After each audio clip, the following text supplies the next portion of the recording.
Carneiro, do Cidadania, que é pré-candidato a deputado estadual, e as perguntas começam a chegar, principalmente sobre o polo de confecções, né? Porque o Alan tem uma experiência grande lá em Santa Cruz, né? Porque foi o síndico do Moda Center.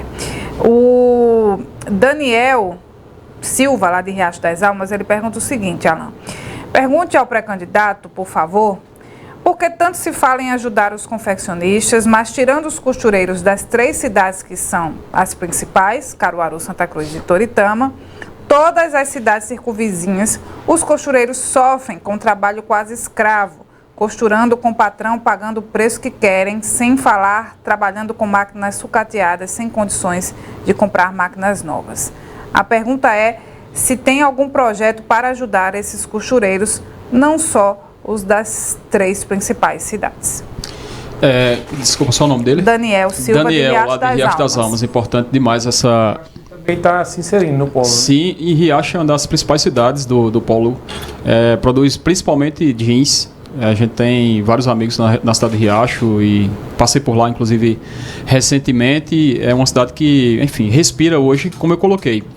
Lá em 2015, se eu não me engano, a gente tinha uma pesquisa lá em Santa Cruz que mostrava que o polo de confecções, hoje ele comporta quase 60 cidades. Na época eram 54 cidades, 17 cidades da Paraíba e o restante de Pernambuco, que produzem para vender aqui nas feiras da nossa região. Então o polo não somente mais se restringe, surgiu como cidade-mãe em Santa Cruz, mas hoje ele já abrange mais de 20 cidades. E Riacho das Almas é uma das principais. Inclusive, hoje, Pernambuco é o estado que mais produz jeans no Brasil. E Riacho, Toritama, Surubim, hoje lideram esse processo. A zona rural da nossa região enfim, hoje a gente não tem praticamente mais pecuária, nem agricultura na nossa zona rural, ela migrou. Eu diria que a gente hoje tem uma confecção de subsistência, e isso precisa ser realmente debatido, como foi colocado na pergunta. A gente tem realmente condições de trabalho que precisam ser debatidas, avaliadas, e eu acho que a gente tem que trabalhar com capacitação. A gente não tem realmente um plano para essas pessoas que muitas vezes são esquecidas. Eu tenho a experiência de ter uma confecção, inclusive trabalho com alguns parceiros de trabalho de outras cidades. A gente faz um processo de treinamento, de capacitação, de valorização dessa mão de obra. Eu acho que a gente não tem que, nesse momento, em nenhum momento, marginalizar esse processo. A gente tem que entender o processo histórico do polo. Ele surgiu realmente como subsistência e necessidade. E hoje a gente tem aí um modelo que precisa ser aperfeiçoado. A gente já tem a evolução de muitas confecções, de muitas empresas que trabalham no padrão, realmente atendendo a parte legal, mas a gente precisa também inserir essas pessoas que têm dificuldade, seja na qualificação profissional, seja na questão também até salarial, seja nas condições de trabalho, que é importante a gente trazer, debater realmente o futuro, como é que essas pessoas vão se aposentar no futuro, como é que a mão de obra do polo vai se sustentar. E a gente tem que ter uma coisa realmente construtiva e sustentável. Não adianta também a gente começar a trabalhar uma coisa predatória, mas dar atenção a esses pequenos produtores é um dos focos principais. Trazer à luz essa discussão. Essa pergunta do Daniel, né, que você responde aí, a gente percebe que ainda existe uma grande dificuldade aqui na nossa região da qualificação. Você até falou, a única escola que tinha de qualificação lá em Santa Cruz foi fechada, e a gente vai tentar, se chegar lá, né, retomar essa história. Mas não é um problema só que envolve a confecção, a questão da mão de obra qualificada. Você às vezes vê vagas aí, por aí, né, em outros setores, e não tem aquela mão de obra qualificada. As pessoas não se qualificam porque a gente é uma região muito empreendedora, mas muito do improviso, muito do jeito, né, de chegar e como se criou essa cultura do empreendedorismo. Ninguém quer ser empregado de ninguém, isso é arretado, isso é massa, porque todo mundo busca o seu próprio sustento. Mas como qualificar melhor, né, para que a pessoa que tem o seu negócio, ela possa produzir uma peça boa, ela possa ter um atendimento bom na internet. A gente vê hoje, você às vezes tem um estabelecimento que atende no WhatsApp, você manda mensagem, a pessoa não responde, eu respondo muito depois e por aí vai. Alan, e aproveitando isso aí, essa pergunta de Mário, a gente sabe que na confecção tem uma cadeia de processos, né? É verdade que deles que a pessoa chega a ganhar centavos pelo trabalho. Olha, vê só, eu diria que hoje a gente tem que avaliar cada situação, certo? mas a gente tem realmente muitas dificuldades Tem processos que custam centavos, mas é necessário avaliar a produtividade, vamos supor. Só para citar aí, o pessoal que produz jeans, um travete. Um travete é uma costura bem rápida que acontece, você coloca aí vários travetes numa calça jeans ou num short. Às vezes é centavos, mas quando você multiplica, o cara consegue, ao final, ter um salário expressivo, se for pago de forma justa. Isso é importante ressaltar. E é importante ressaltar que boa parte das pessoas, elas trabalham com esse objetivo de promover desenvolvimento, de ter resultado, de realmente poder proporcionar um bem-estar social. Logicamente que a gente precisa, para citar um outro exemplo de qualificação, eu tenho uma pequena confecção e lá agora a gente está com dificuldade de contratar pessoas para modelagem. Existe um programa na confecção chamado Audaces, que é o principal programa de modelagem. Lá em Santa Cruz existia esse curso do Senai que treinava, capacitava pessoas para essa parte. Agora a gente está tendo dificuldade de contratar mão de obra especializada nessa área porque a gente não tem essa qualificação. Isso em todas as áreas, não somente de modelagem, mas na parte de corte e costura, na parte de desenvolvimento, na parte de criação e também aí que hoje está muito em evidência, que é essa parte de divulgação, de marketing digital. Então assim, hoje a gente tem, por exemplo, feirantes, principalmente os pequenos feirantes, e pequenos produtores da nossa região, eles não sabem como canalizar a venda, por exemplo, no WhatsApp. Porque não é só ter um WhatsApp, não é só ter uma peça. Você tem que fazer uma foto legal. E também não é só você, vou criar um Instagram, cria lá e... Pois é, você tem que ter o conteúdo legal, você tem que ter o produto e você tem que saber comunicar. Você tem que realmente comunicar da forma correta e ter também alguns cuidados. Essa parte de retorno do atendimento, que é também outro braço da qualificação, atendimento. Há uma reclamação também de atendimento em muitos contextos, principalmente na internet. Então, assim, você precisa trazer esses confeccionistas para esse outro olhar. Porque o que eu percebo também aqui no Polo é que tem muita gente saindo do mercado, tem muito cara que começa a empreender e que hoje está saindo porque não vê mais perspectiva. Ele antigamente ia para a feira e conseguia vender na feira. E não é só em Caruaru não, que é essa dificuldade de venda não. É em Toritama, se você for falar com o feirante de Toritama, é em Santa Cruz. Há uma dificuldade de venda física hoje. Então, ou a gente começa a qualificar esses feirantes, esses pequenos feirantes, para eles passarem uma parte ou boa parte para o digital, fazendo um produto legal, divulgando de forma eficiente, ou infelizmente, essas pessoas sairão desse mercado e buscarão outras alternativas. E nem sempre a gente vai ter, porque o volume de mão de obra que é empregada na confecção é muito grande. Então, assim, o que é que essas pessoas vão fazer? E aí a gente vê reflexos dessas dificuldades, coisas que a gente nunca viu na região. Por exemplo, desemprego. Tem que pensar na frente, né? Como é que você vai continuar sendo um polo se as pessoas não estão mais interessadas nisso? Então, ou se aprende na família, ou não tem formas de você aprender, porque as capacitações, pelo que você está falando, não existem, os projetos estão escassos. Existem de forma muito pequena. Tímida. Muito tímida. Por exemplo... Eu lembro uma vez, Alan, só pra gente, né, pra gente batendo papo fica mais bacana. Eu lembro uma época aqui em Caruaru, no Alto do Moura, que os artesãos, os filhos dos artesãos, estavam se casando e estavam saindo do Alto Moura, porque a especulação imobiliária é tão grande e estava tudo tão caro, que essas pessoas estavam deixando o Alto Moura. E aí aquela cultura do artesanato, do barro, não tem a continuidade. Isso é preocupante. Isso é preocupante em todas as áreas e também na confecção. Né? Será que daqui a pouco...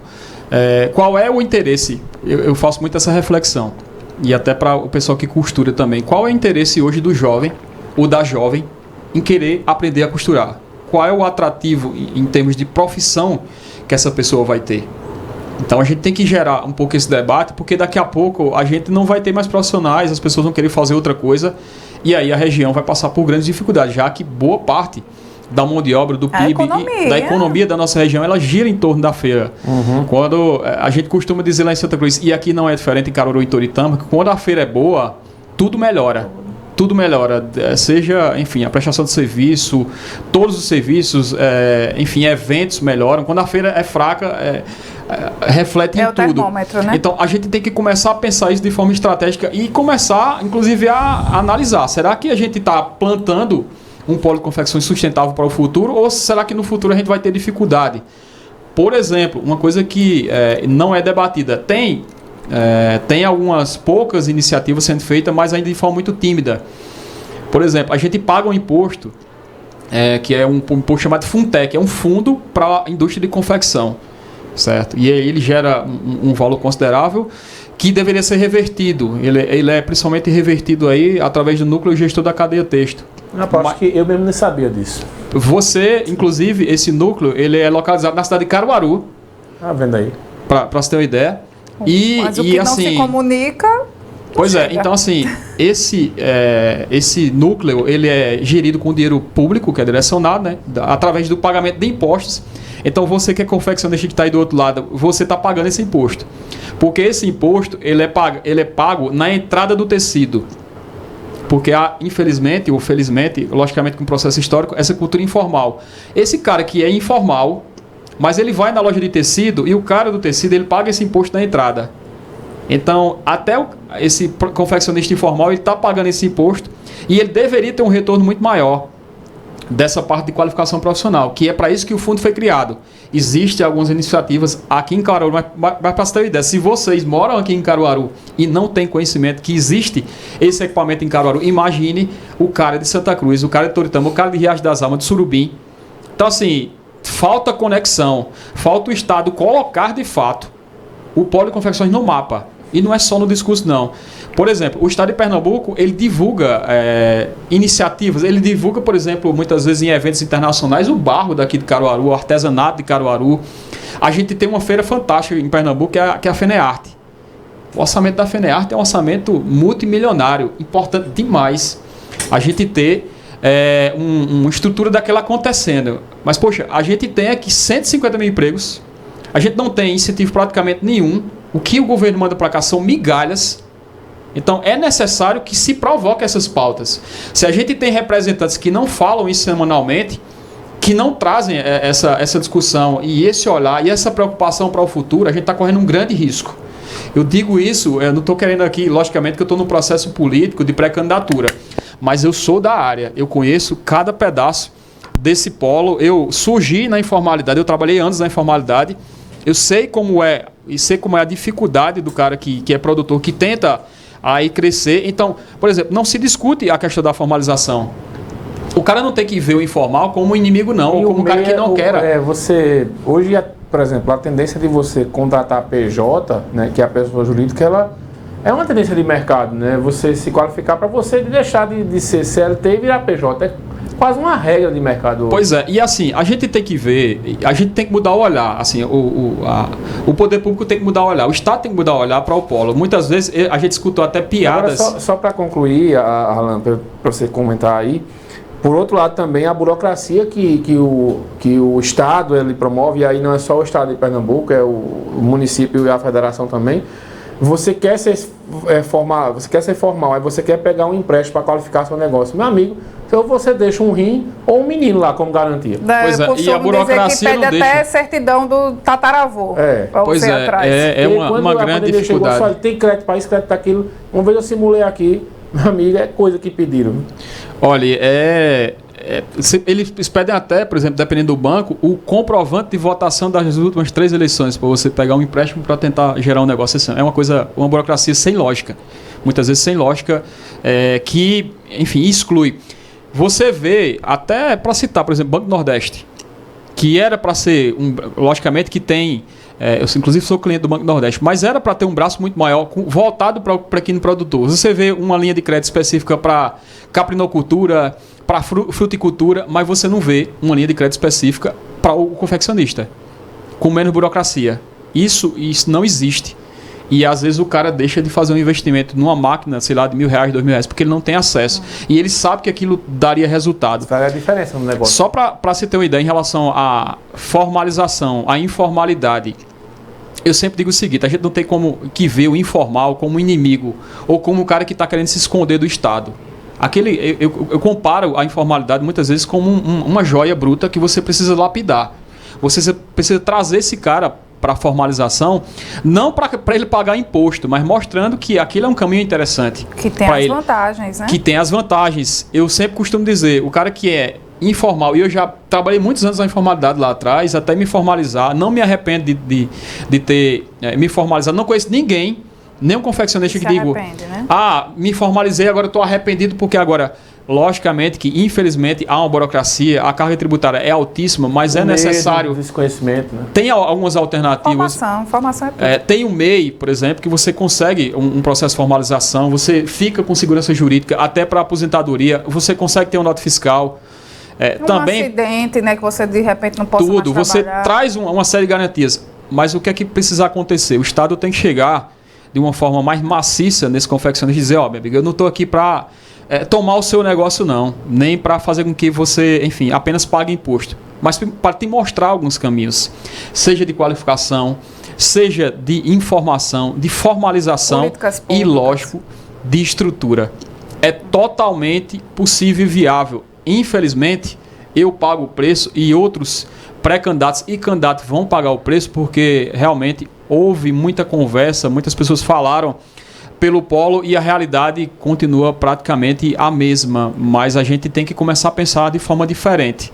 Alan, se a gente quiser ter realmente um polo mais construtivo, enfim, a gente vai estar debatendo justamente essa realidade. E o trabalho no polo não pode ser encarado como a última alternativa das pessoas, né? De repente, ou não estudou, ou não conseguiu emprego, eu vou para a confecção. Não, ela tem que ser o objetivo principal, porque somos destaques nisso, né? Somos destaque nisso. Então... E eu, só pegando uma deixa, Renata, a gente tem muitas dificuldades, mas a gente já tem também no polo muitos grandes exemplos de empresas, de pequenos comerciantes que estão fazendo um trabalho legal. Eu conheço na nossa região pessoas que estão fazendo um trabalho de comunicação interessante, que trabalha ele e um casal, a esposa e o marido, e faz um trabalho de produção e comercialização muito interessante, que tem um resultado interessante. Então a gente tem que pegar essas boas ideias que estão acontecendo e multiplicar essas ideias para o comerciante informal, para o produtor que muitas vezes não está achando uma brecha, para o cara que está com dificuldade, que vai para a feira, não estou conseguindo mais vender, onde é que eu vou conseguir encontrar clientes?